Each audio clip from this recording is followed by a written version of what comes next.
नमस्कार friend, DK history trick में आप सभी का स्वागत है दोस्तों। तो आज का जो मेरा सब्जेक्ट रहने वाला हिंदी का दोस्तों, तो दोस्तों आपका वैसे भी यूपी आर्मी जेई का जो एग्ज़ाम होने वाला है और उसी के बेस्ड पे दोस्तों जो इम्पोर्टेंट टॉपिक है आपका, मेरा लेसन जो है, मेरा जो टॉपिक है दोस्तों, इम्पोर्टेंट टॉपिक ऑफ हिंदी।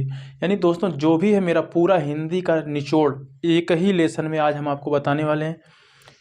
ये सबसे ज़्यादा बेनिफिशियल उन बच्चों को होगा जो हिंदी के बारे में बहुत ही कम नॉलेज है या ज़्यादा जानकारी नहीं है, और जिसको ज़्यादा जानकारी है उसके लिए भी प्लस पॉइंट है दोस्तों।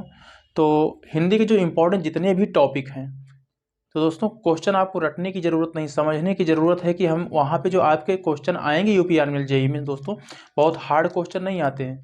बस वो क्या होता है, जब आप उसका मतलब नहीं समझते, डिफिनीसन नहीं समझते हैं, तो वहाँ पे आप गलती कराते हैं। जैसे आप कुछ संज्ञा पूछ ले, ये कौन सी संज्ञा है, जातिवाचक संज्ञा है या फिर भाववाचक संज्ञा है, द्रव्यवाचक संज्ञा है। जब आप उसको पहचान नहीं पाएंगे, जब तक आप परिभाषा नहीं पता पर जब तक आपको परिभाषा नहीं पता होगा तब तक दोस्तों आप पहचान नहीं पाएंगे, तो वही गलती करके आ जाते हैं। तो दोस्तों आज हम इस सारा आपको क्लियर करेंगे, और लास्ट में आप कौन सी बुक पढ़नी है और कौन सी टॉपिक जो मैं छोड़ूंगा दोस्तों, तो 3 टॉपिक छोड़ूंगा, उस 3 टॉपिक को आपको प्रैक्टिस करने की ज़रूरत है, वो भी बताऊंगा। तो पहले हम स्टार्ट करते हैं दोस्तों, जो छोटे छोटे टॉपिक हैं हमारे उसको क्लियर करते चलते हैं। सबसे पहले बात करते हैं दोस्तों संज्ञा।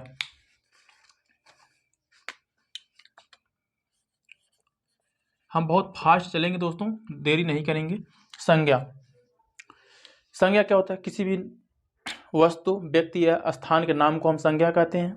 संज्ञा के 5 भेद होते हैं दोस्तों। कितने भेद होते हैं?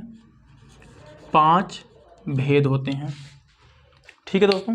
नाम का मतलब जैसे दोस्तों राम हो गया, हिमालय हो गया, गंगा नदी हो गई, कुछ भी है, नाम जो भी है दोस्तों, सब क्या है? संज्ञा है। अब इसके बाद दोस्तों संज्ञा संज्ञा तो आपको समझ में आ गया। क्वेश्चन बस संज्ञा से नहीं आएगा दोस्तों। अब जैसे जो संज्ञा के 5 भेद हैं, इससे क्वेश्चन आएगा। जैसे देखते हैं, व्यक्तिवाचक संज्ञा नंबर 1, व्यक्तिवाचक संज्ञा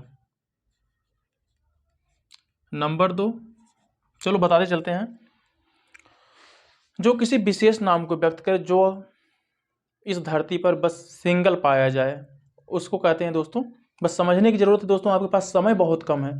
जो इस धरती पर सिंगल पाया जाए, एकमात्र पाया जाए, उसको हम क्या कहते हैं? व्यक्तिवाचक संज्ञा। एग्जाम्पल एग्जाम्पल श्री राम, कामा गंगा नदी। तो ये दोस्तों व्यक्तिवाचक संज्ञा। हिमालय पर्वत, ये सिर्फ और सिर्फ सिंगल हैं धरती पर, तो ये हो गया व्यक्तिवाचक संज्ञा। बहुत फास्ट चलेंगे दोस्तों क्योंकि टाइम बहुत कम है, और हम सोच रहे हैं पूरा हिंदी का जितना निचोड़ है इसी एक वीडियो में हम खत्म कर दें। बाकी नंबर 2, जातिवाचक संज्ञा। जातिवाचक संज्ञा, अब ये दोस्तों एग्जाम्पल, गाय, नदी। तो दोस्तों गाय, अब गाय में कौन सी गाय होगी? गाय की तो बहुत सारी प्रजातियां हैं, एक जैसे बहुत सारी गायें दिखती हैं, तो कोई, तो ये दोस्तों एक जाति को व्यक्त करते हैं। नदी, नदी गंगा नदी, यमुना नदी, सरस्वती नदी, बहुत सारी नदियां हैं, तो ये नदी क्या है? एक जाति को व्यक्त करती है दोस्तों। तो ये क्या होता है? जातिवाचक संज्ञा। नंबर 3, भाववाचक संज्ञा।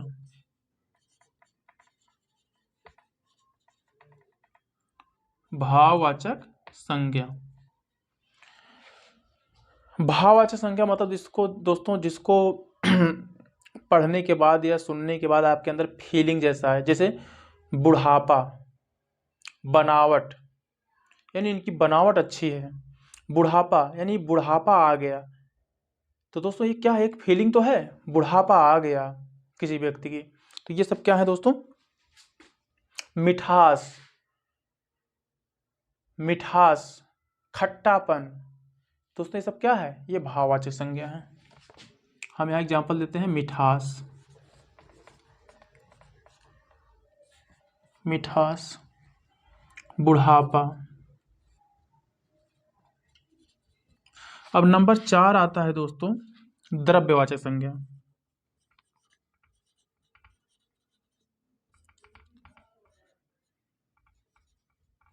एग्जाम्पल सोना, चांदी, घी। दोस्तों सॉरी, जो भी मटेरियल खाद्य पदार्थ जैसा आपको समझ में आता है या फिर यूजफुल कोई पदार्थ समझ में आता है तो वो आपका द्रव्यवाचक संज्ञा होगा। दूध, घी, तेल, पेंट, कुछ भी इस टाइप के दोस्तों, इंक, कुछ भी इस टाइप के जो होते हैं, हमें सोना, चांदी, सब कुछ आपका क्या होगा, द्रव्यवाचक संज्ञा हो जाएगा। अब उसके बाद आता है दोस्तों नंबर 5, समूहवाचक संज्ञा। समूहवाचक संज्ञा एग्जाम्पल सेना। समूहवाचक संज्ञा क्या होता है दोस्तों, जो किसी, अगर उस नाम को, ऐसा शब्द जिससे हमारे जुबान पे आते ही हमें बहुत सारे लोगों की हमारे दिमाग में फिगर बनने लगे। जैसे मैंने कहा सेना, सेना तो सिंगल होता नहीं, बहुत सारे सेनाओं का एक समूह होगा वहाँ, तो इसलिए ये समूहवाचक संज्ञा। भीड़ भाड़ यानी भीड़, तो ये क्या हो गया दोस्तों, वहाँ भीड़ का मतलब होता है कोई सिंगल व्यक्ति वहाँ भीड़ तो लगाएगा नहीं, बहुत सारे व्यक्तियों का समूह होगा, तो भीड़ आपका क्या हो जाएगा, समूहवाचक संज्ञा। संज्ञा फिनिश होता है दोस्तों। अगला मेरा टॉपिक है सर्वनाम। संज्ञा में थोड़ा मैं टाइम ज़्यादा ले लिया दोस्तों, अब इतना टाइम लेने वाले हम हैं ही नहीं। तो दोस्तों सर्वनाम क्या होता है, संज्ञा के स्थान पर यूज होने वाले शब्द को हम क्या कहते हैं, सर्वनाम। सर्वनाम सर्वनाम क्या होता है, संज्ञा के स्थान पर यूज होने वाले शब्द को दोस्तों क्या कहते हैं, सर्वनाम। इसके 6 भेद होते हैं। कितने होते हैं, 6 भेद होते हैं दोस्तों।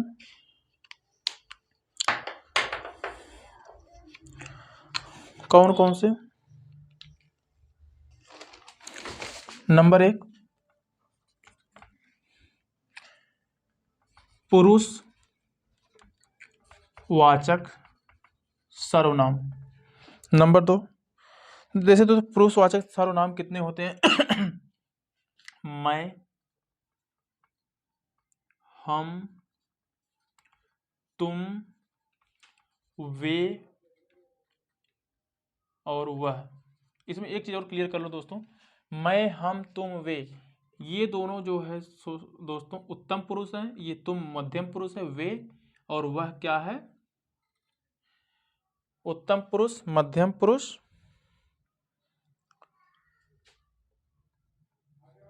उसके बाद दोस्तों बाकी जो बचेगा वो लास्ट में आ जाएगा। इसके बाद दोस्तों पुरुषवाचक वाचक सर्वनाम हो गया। नंबर 2 पे आता है आपका निश्चयवाचक सर्वनाम। निश्चयवाचक सर्वनाम क्या होता है दोस्तों, जैसे किसी वस्तु या किसी का नाम सुन करके हमको एक निश्चित फीलिंग आए, तो वहां पे निश्चयवाचक, जैसे एग्जाम्पल देते हैं दोस्तों, वह राम है, वह राम है, यहाँ वह क्या है, निश्चयवाचक सर्वनाम। वह राम है, यह किताब है, तो यह निश्चयवाचक सर्वनाम है दोस्तों। नंबर 3 आता है अनिश्चयवाचक सर्वनाम। अनिश्चयवाचक सर्वनाम। अनिश्चयवाचक सर्वनाम दोस्तों जिससे कि हम निश्चित ना कर सकें, वहां पे अनिश्चय सर्वनाम, जैसे कुछ किताब मेरे पास है, कुछ किताब मेरे पास है, कुछ कितने किताबें हमें नहीं पता, लेकिन कुछ किताबें हैं हमारे पास, तो यहाँ कुछ क्या हो गया, ये अनिश्चयवाचक सर्वनाम हो गया। नंबर 4 प्रश्नवाचक सर्वनाम।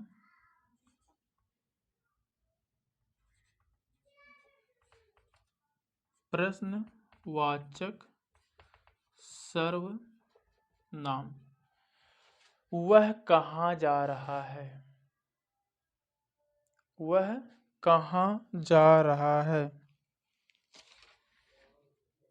वह किस गली में रहता है, तो ये किस हो गया, कहाँ जा रहा है, किस गली में रहता है, ये सब क्या है दोस्तों, प्रश्नवाचक सर्वनाम। किस, कौन, ये एग्जाम्पल है दोस्तों। अगला आता है आपका संबंध बोधक। संबंध बोधक सर्वनाम। एग्जाम्पल, जो सो, जहां जो सो दिखे समझ जाना कि संबंध बोधक सर्वनाम है। जो जैसा करेगा वो वैसा भरेगा। समझ गए दोस्तों। अब लास्ट आता है निजवाचक सर्वनाम नंबर 6।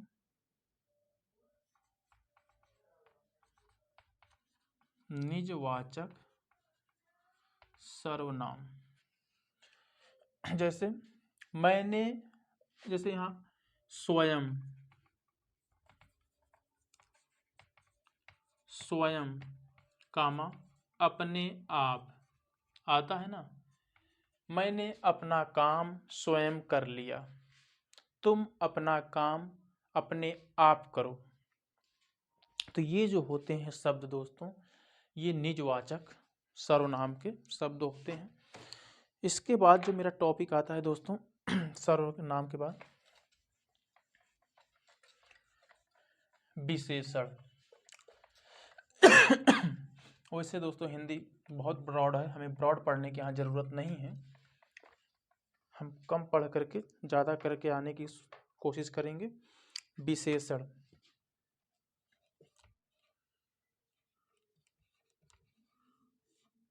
इसके 4 भेद होते हैं। पहले विशेषण जान लो।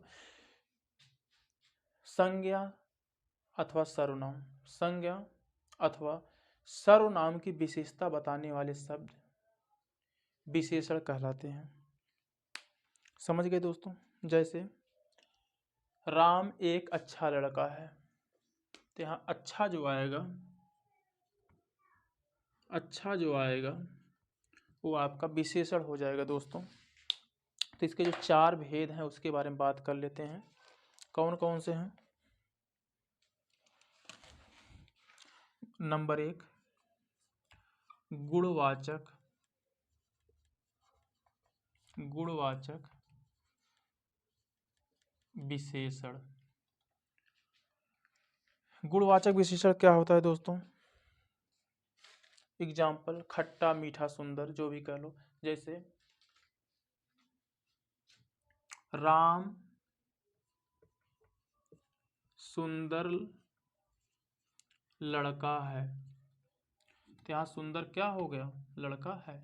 सुंदर यहाँ पे हो गया आपका विशेषता, विशेषण, लेकिन कैसा विशेषण, गुणवाचक विशेषण। नंबर 2 आता है दोस्तों आपका संख्यावाचक विशेषण। संख्यावाचक विशेषण,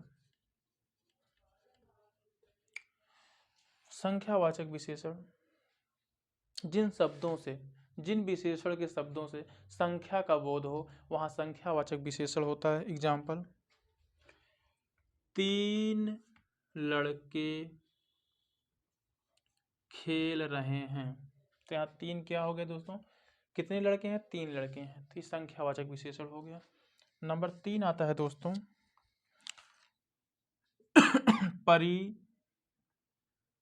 परिणाम, परिमाणवाचक, परिमाणवाचक विशेषण।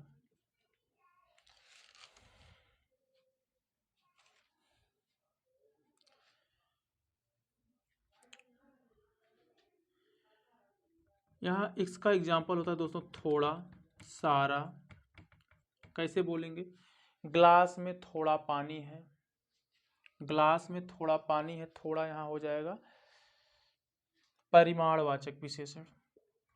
थोड़ा पानी है, सारा संसार खुशियाँ मना रहा है, सारा संसार या सारा देश खुशियाँ मना रहा है, तो ये सारा भी यहाँ पे हो जाएगा आपका परिमाणवाचक विशेषण। नंबर 4 और लास्ट है संकेतवाचक विशेषण।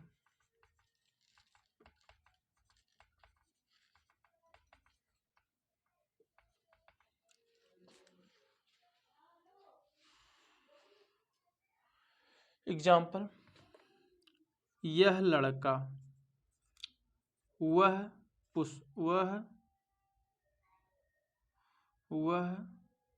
पर्वत। यह लड़का और वह पर्वत अलग अलग है दोस्तों। जैसे यह लड़का बहुत ही होनहार है। यह लड़का कैसा है? बहुत ही, यानी कौन लड़का? यह लड़का। यह लड़का कौन लड़का? यह लड़का। मतलब दोस्तों एक तरह संकेत हो रहा है, आपको समझना कैसे है? कौन सा लड़का? यह लड़का। वह पर्वत बहुत ऊंचा है। कौन सा पर्वत? वह पर्वत। तो दोस्तों इस तरह से आपको थोड़ा सा मस्तिष्क में लेके चलना है, जिससे आप आसानी से समझ सकें। तो ये हमारे विशेषण भी हो गया। अब आते हैं क्रिया पे। दोस्तों आपको वीडियो कैसा लग रहा है, समझ में आ रहा है, नहीं आ रहा है, कमेंट बॉक्स में कमेंट जरूर करना। और आगे क्या उम्मीद करते हैं हमसे या क्या चाहते हैं दोस्तों, उस टॉपिक को लेके भी आप कमेंट कर सकते हैं, चाहे रीजनिंग हो चाहे हिंदी हो। इसके बाद दोस्तों आता है क्रिया। क्रिया ये इसके दो भेद होते हैं। वह शब्द जिससे किसी काम का होना, किसी काम का करना या होना पाया जाए, उसे क्रिया कहते हैं। इसके दो भेद होते हैं दोस्तों। नंबर एक, नंबर दो। एक होता है सकर्मक क्रिया, सकर्मक क्रिया। दूसरा होता है अकर्मक क्रिया।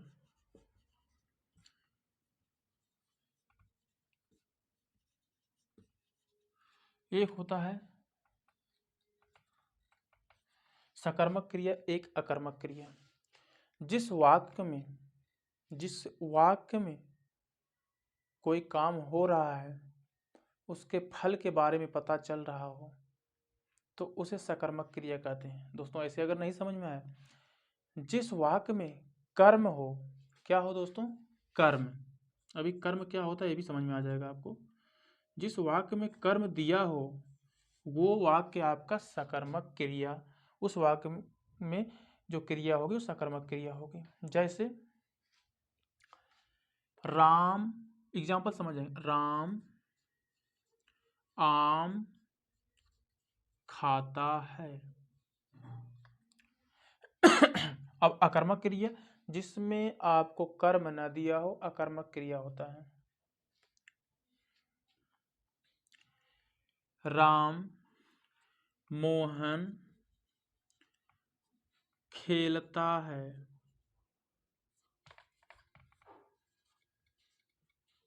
खेलता है। अब देखना दोस्तों, दोनों एग्जाम्पल आपके पास में है। राम आम खाता है, मैंने पूछा आपसे। अब हाँ, ऐसे सेंटेंस को आप अपने दिमाग में क्या ला करके भी आंसर दे सकते हैं। राम आम खाता है, राम क्या खाता है? आम खाता है। आम यहाँ पे आपका कर्म हो जाएगा। जब ऐसे कोई कर्म आपको मिल जाए तो वो क्रिया जो होगी, यहाँ क्रिया क्या? खाता क्रिया है, लेकिन कैसी क्रिया है? सकर्मक क्रिया, क्योंकि यहाँ पे एक आम नामक ऑब्जेक्ट दिया हुआ है, कर्म दिया हुआ है। समझ में आ गई दोस्तों? अब अकर्मक क्रिया में दिया हुआ एग्जाम्पल, मोहन खेलता है। यहाँ क्रिया क्या है? खेलता है। लेकिन आपसे कहें मोहन क्या खेलता है, नहीं पता, ये तो दिया ही नहीं है। मोहन कबड्डी खेलता है, क्रिकेट खेलता है, फुटबॉल खेलता है, वॉलीबॉल, कुछ नहीं पता ना दोस्तों। जहाँ पे ऐसे में ना पता हो, आप क्या लगा के पता कर सकते हैं? वो हमारा हो जाएगा अकर्मक क्रिया, क्योंकि यहाँ पे हमें कोई ऑब्जेक्ट नहीं दिया हुआ है, तो इसलिए ये हो गया आपका अकर्मक क्रिया। तो हमारा क्रिया भी फिनिश हो गया दोस्तों। ज़्यादा से ज़्यादा क्वेश्चन कराने से अच्छा है कि आप उस क्वेश्चन के बारे में समझें, क्या मतलब होता है। अब दोस्तों आपको यही एग्जाम्पल जो मैंने दिया, ये ना आके कोई एग्जाम्पल आ जाएगा, आप आसानी से समझ सकते हैं दोस्तों, आप आसानी से क्वेश्चन को सॉल्व कर सकते हैं। अगला जो मेरा टॉपिक आता है दोस्तों, क्रिया विशेषण। क्रिया विशेषण ये क्या होता है दोस्तों? वह शब्द जो क्रिया की विशेषता बताए, क्रिया विशेषण कहलाता है। जैसे एग्जाम्पल, घोड़ा तेज दौड़ता है। घोड़ा तेज दौड़ता है। घोड़ा कैसा दौड़ता है दोस्तों? घोड़ा तेज दौड़ता है। अब एक्चुअली क्या है दोस्तों, इसके बहुत सारे भेद हैं, 14+ भेद हैं इसके दोस्तों। तो भेद बताने में कोई मतलब नहीं है भेद बताने का, तो मतलब यही है कि दोस्तों आपको समझना जरूरी है क्रिया विशेषण में कि क्रिया विशेषण होता क्या है। तो जैसा कि मैंने बताया आपको, क्रिया की विशेषता बताने वाले शब्द को क्रिया विशेषण कहते हैं। एग्जाम्पल, घोड़ा तेज दौड़ता है। और दूसरा एग्जाम्पल और ले लेते हैं, आम आम बहुत मीठा है। यहाँ बहुत क्या हो गया दोस्तों? क्रिया विशेषण। आम बहुत मीठा है। और अचार बहुत खट्टा है। तो यहाँ बहुत क्या हो गया दोस्तों? क्रिया विशेषण। ठीक है दोस्तों। सीता बहुत सुंदर लिखती है। तो यहाँ सुंदर क्या हो गया? क्रिया विशेषण। ठीक है दोस्तों, तो आपकी ये क्रिया विशेषण भी फिनिश हो गई। इसके बाद का जो टॉपिक है दोस्तों, थोड़ा और बचा हुआ है।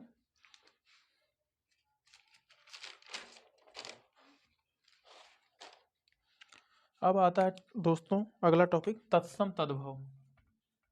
तत्सम तद्भव दो शब्द हैं। तत्सम क्या है, तद्भव क्या है दोस्तों? संस्कृत में यूज होने वाले, संस्कृत में प्रयोग होने वाले शब्द को ज्यों का त्यों अगर हम पढ़ते हैं दोस्तों, तो उसे हम तत्सम कहते हैं। और अगर उसी तत्सम शब्द का हिंदी में रूपांतरित कर दिया जाता है जिस शब्द को, तो उसे हम तद्भव कहते हैं। एग्जाम्पल, एक एग्जाम्पल देंगे दोस्तों। घोड़ा जानते हैं आप, ये हिंदी रूपांतरण है। तो इसका तत्सम क्या होगा? घोटक। क्या होगा दोस्तों? घोटक। दूसरा, आंसू।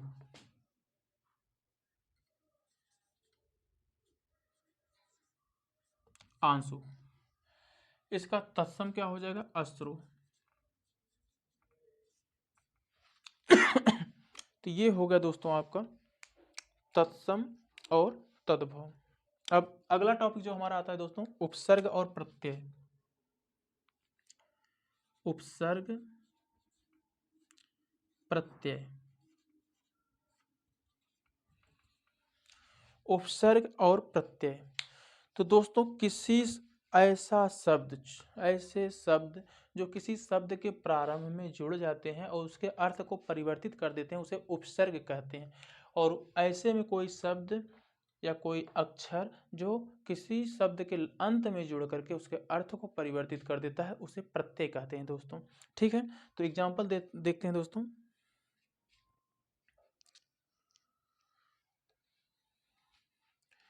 सदाचार। सदाचार, अरे यार गलत क्यों हो रहा है बार बार? सदाचार। दूसरा, अभ्यास। आचार के पहले सदा लग गया, सदाचार। तो यहाँ सदा क्या हो जाएगा दोस्तों? सदा जो होगा आपका उपसर्ग हो जाए। अभ्यास में अभी, अभ्यास में अभी प्लस आस, अभ्यास। अभी जो है यहाँ उपसर्ग है और यहाँ सदा जो है उपसर्ग है। समझ गए दोस्तों? अब प्रत्यय का एग्जाम्पल देख लेते हैं।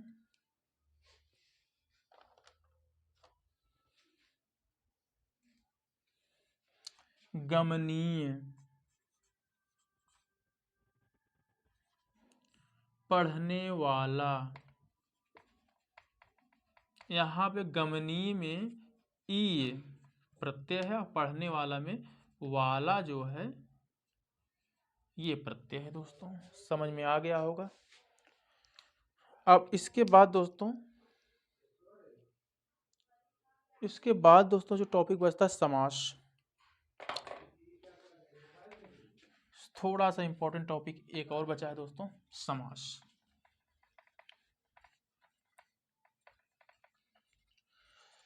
समास होता क्या है दोस्तों?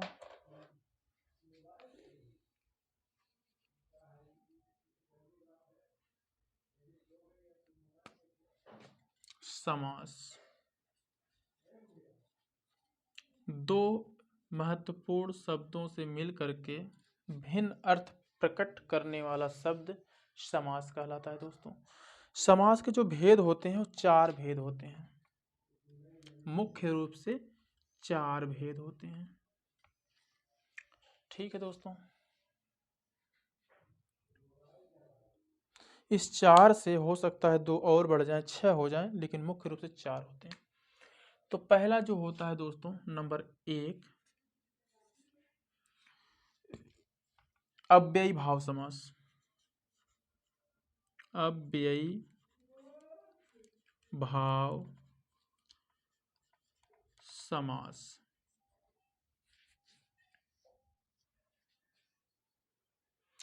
तो दोस्तों अव्ययी भाव समास वह समास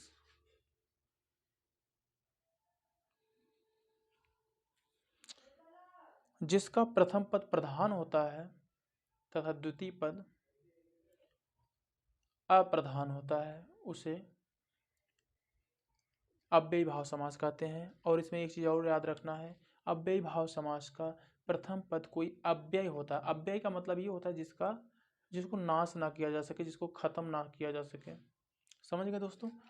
तो एग्जाम्पल इसका हो जाएगा प्रतिदिन। प्रतिदिन, अब यहाँ प्रति क्या है? प्रतिदिन। दिन आपका प्रथम पद क्या है? प्रधान है दोस्तों। यहाँ पे कैसा दिन? प्रतिदिन। प्रतिदिन तो आपका जो है दोस्तों यहाँ एक अव्यय है, तो ये अव्ययी भाव समास हो गया। प्रतिदिन, निस दिन, यथाशक्ति, यथा आपका क्या है? अव्यय है। दूसरा आता है आपका दोस्तों तत्पुरुष समास। दूसरा आपका आता है तत्पुरुष समास। ऐसा समास जिसका प्रथम पद अप्रधान होता है और दूसरा पद प्रधान होता है, वो हमारा होता है तत्पुरुष समास। एग्जाम्पल,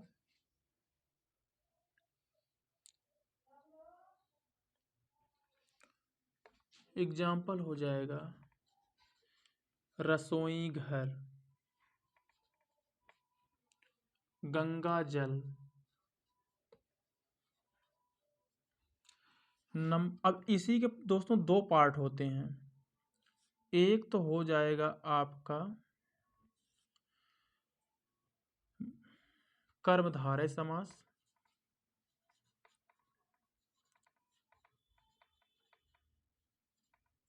और एक हो जाएगा नंबर 2 द्वंद्व समास, द्विगु समास। द्विगु समास। तो कर्मधारय समास सेम प्रोसेस। ऐसे समासिक शब्द जिनके द्वितीय पद प्रधान होते हैं, प्रथम पद अप्रधान होते हैं, उन्हें कर्मधारय समास कहते हैं। तो इसका एग्जाम्पल हो जाएगा दोस्तों नील गाय, महात्मा। दूसरा हो जाएगा महात्मा। द्विगु समास जिसमें पहला, इसमें देखो अंतर क्या है। द्विगु समास वह होता है जिसका पहला पद जो होता है कोई संख्या होता है, जैसे पंचवटी। पंचवटी का मतलब 5 पेड़ों का समूह, 5 वृक्षों का समूह, पंचवटी। तो दोस्तों यहाँ पंच का मतलब त्रिपथ, तिराहा, तिराहा मतलब जहाँ 3 पथ मिलते हों वह तिराहा बोलते हैं। तो ये भी आपका द्विगु समास। और नंबर 3 आता है दोस्तों आपका द्वंद्व समास। द्वंद्व समास ऐसे समासिक शब्द जिनके दोनों पद प्रधान होते हैं, उसे हम क्या कहते हैं? द्वंद्व समास। जैसे माता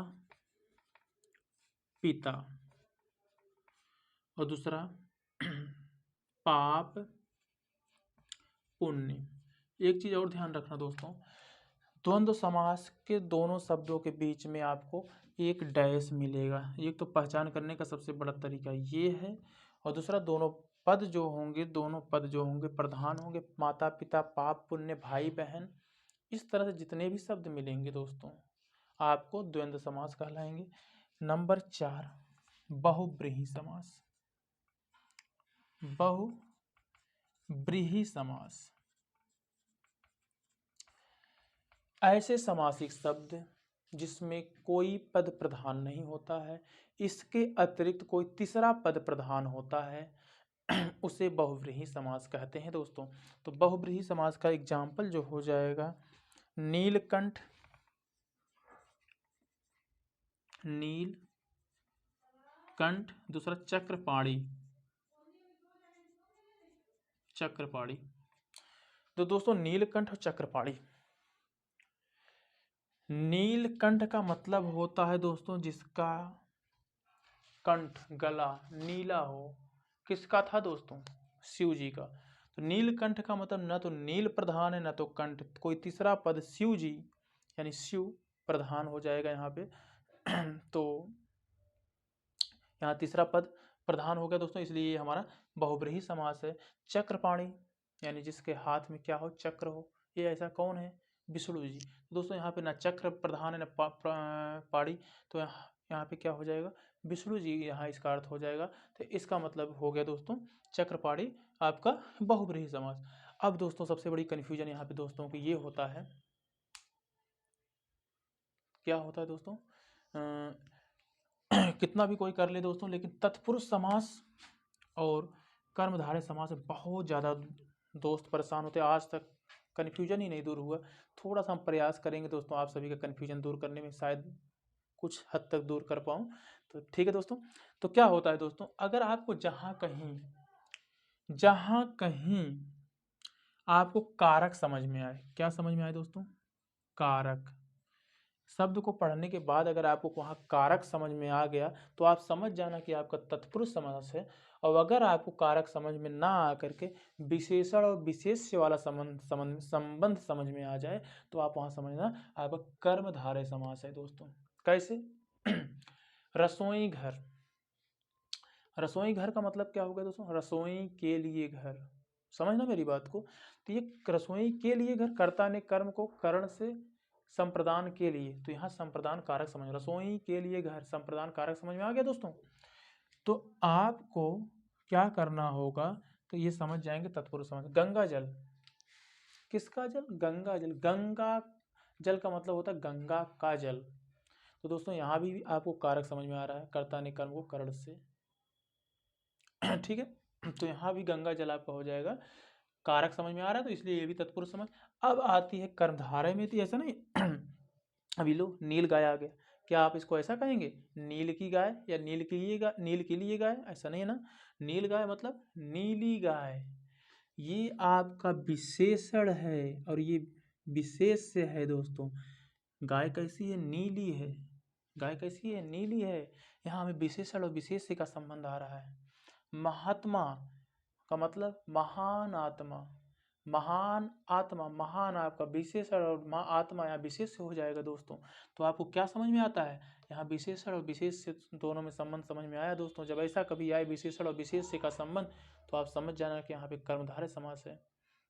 और जहाँ कहीं आपको कारक समझ में आ जाए वहाँ समझ जाना आपको तत्पुरुष समास है दोस्तों। आई थिंक दोस्तों समास में थोड़ा मैंने ज़्यादा टाइम लिया, आपको समझ में आ गया होगा दोस्तों। अब लास्ट में जो मैं बात करने वाला हूँ दोस्तों, क्या क्या बचा है। अब हमारा वीडियो जो है दोस्तों सारा एंड हो गया है। अब हम कुछ बताने वाले हिंदी में है नहीं। अब आपके पास हिंदी की जो भी प्रकाशन हो दोस्तों, आदित्य प्रकाशन या कोई भी प्रकाशन आपके पास हो, आपको उसमें से जो पढ़ना है दोस्तों पहले प्रैक्टिस करना है दोस्तों। जो एग्ज़ाम आपके पास आदित्य प्रकाशन होगा तो बेटर होगा, क्योंकि दोस्तों वहाँ जो एग्ज़ाम में आए हुए क्वेश्चन है वही वो बताया है। तो क्या करना है आपको, पहला याद रखना है विलोम, दूसरा याद रखना है पर्यायवाची, तीसरा याद रखना है तत्सम, चौथा याद रखना है तद्भव, पांचवा याद रखना अनेकार्थी शब्द, छठवां याद रखना है एक वाक्य का एक शब्द।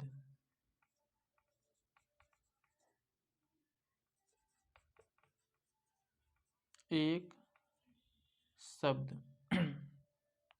अब क्या बचा दोस्तों?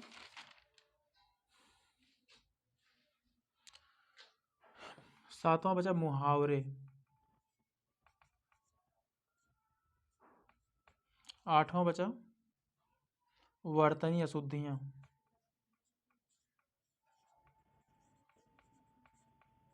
वर्तनी अशुद्धियां दोस्तों, जो डिफिनीशन से समझाया जा सकता था, डिफिनीशन मात्र से हम उस क्वेश्चन को, यानी दोस्तों जो मैंने अभी पिछला टॉपिक बताया, आप अगर उतना आपके दिमाग में अच्छे से बैठ गया, आप समझ गए हैं दोस्तों, तो आपको वो शब्द, वो क्वेश्चन ना अगर कोई और क्वेश्चन आता तो भी दोस्तों वहाँ पे आप सही करके आएंगे। जितना पॉसिबल था मैंने बता दिया। अब बाकी जो मैंने आपको 8 लेसन यहाँ पे बताया है दोस्तों, इसको आपको आदित्य प्रकाशन हो या कोई भी प्रकाशन हो आपके पास, उससे आपको टॉपिक वाइज पिछले एग्जाम में आए हुए, चाहे वो यूपी टीएसपीएससी में हो, किसी एसएससी एग्जाम में हो, किसी भी exam A to Z exam में, यूपीपीसीएल किसी भी A to Z एग्जाम में हो, आए हुए क्वेश्चन पे आपको क्या करना है दोस्तों? प्रैक्टिस करना है दोस्तों, ये जो क्वेश्चन है।